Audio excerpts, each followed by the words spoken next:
Orthopaedic claims vary. We have quite a lot of cases where hip replacements, knee replacements may not quite go according to plan. Again, we have to have the assistance of expert opinion to determine whether that is the case. We have a lot of cases where perhaps there's been shoulder dislocations that haven't been picked up when they should have been. A lot of the cases tend to be centred around x-rays and the failure to recognise a fracture on the x-ray, and therefore a person may go around for a lot longer with an injury which may ultimately become worse because that injury has not been fixed within accordance of time.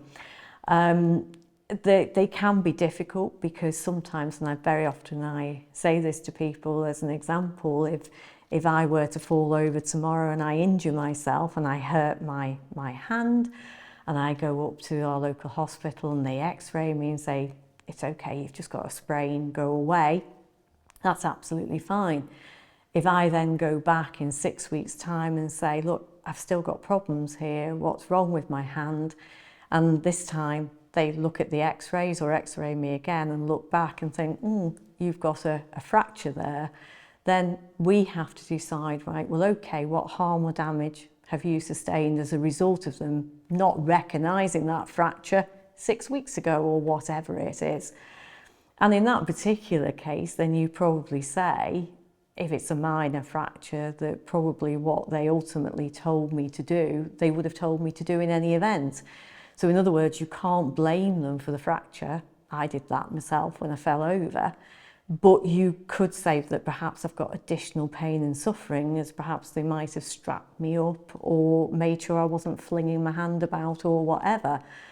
If it was a case of, say, 9 months, a year, when I go back and I say, look, I've still got the problem and my hand looks different, then you might be able to say, well, although you already had that fracture, because you've been left so long, that fracture may now have caused additional problems such as osteoarthritis, may have a deformity. So it's a case of really looking at each case on a case-by-case basis and seeing what they should have done, what they didn't do, and has it made a difference, and almost working backwards from how you are when you come and see us to what you should have been like if they had treated you on time, basically.